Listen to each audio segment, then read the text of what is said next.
All right, guys, welcome back to our CrossFit Games Open Workout Notes. This week we got 15.2, and I'm sure just like me, you are incredibly disappointed.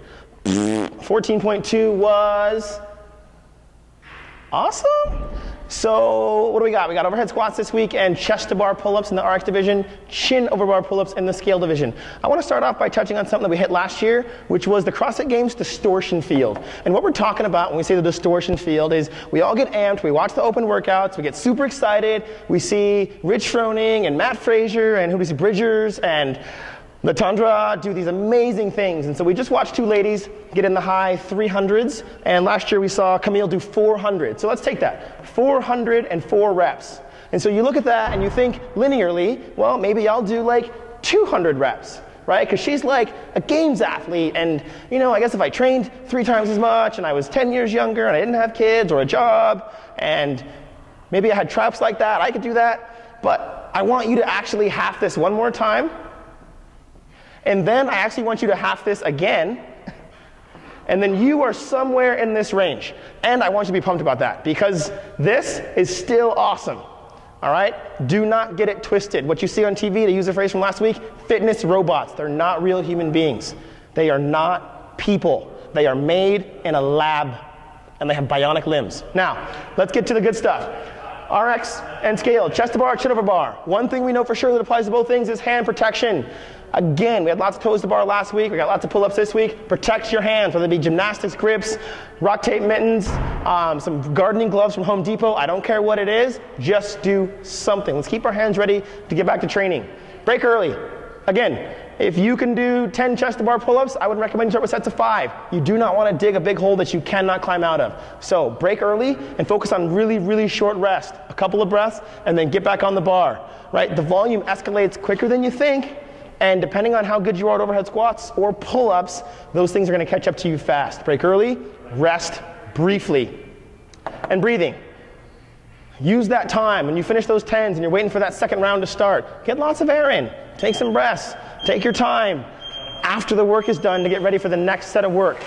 And before you even start, warm your shit up. And when I say warm your shit up, I'm talking about lats. Right? Rolling them, massaging them, stretching them, joint distraction. Get on mobility WOD. Listen to what K-Star has to say about getting that shoulder girdle ready for work. We got a lot of this, we got a lot of this, and we want to get ready for that. When people are talking shit about CrossFit and labral tears and rotator cuff tears, a lot of that is because we aren't taking advantage of getting this stuff ready to do the work that we know we want to do. So, lats, scapula stabilizers, get a lacrosse ball back there, infraspinatus, supraspinatus, all of that stuff that helps us rotate to get into this position or this position, we want to get ready for that. Pec minor, right along here. A lot of the stuff that we feel when we got shoulder pain is actually not coming from the back, but right here in the front. This thing gets tight, pulls us forward, do something. Massage that with a lacrosse ball, distract it with a joint, passive or active stretching, dynamic.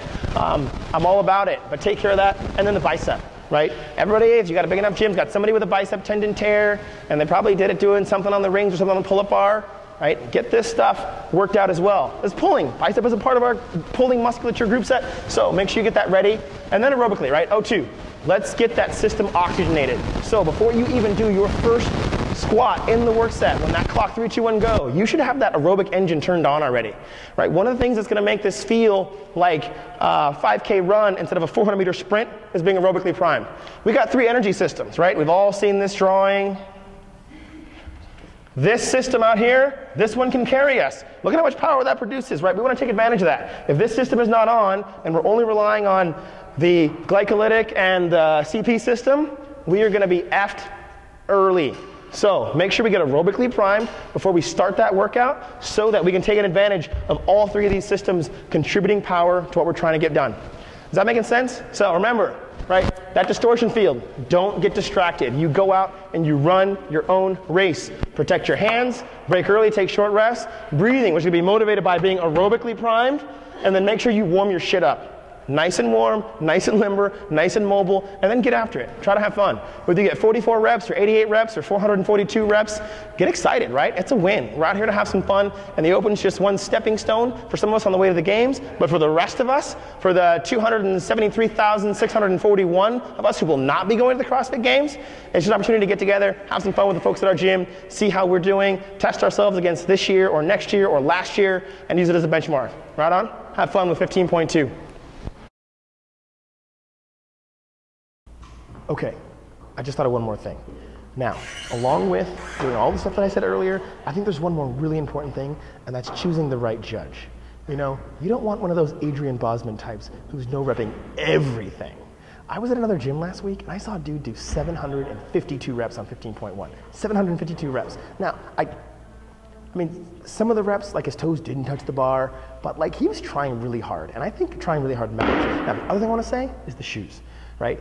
Nano 4s is not the shoe 15.2. If you really want to crush 15.2, then Nano 2, okay? I know there's a lot of naysayers out there, but I feel like Reebok kind of peaked with the Nano 2 when it comes to combining a squatting movement with a pulling movement. I like the weight, I like the drop, I like that webbing on the side.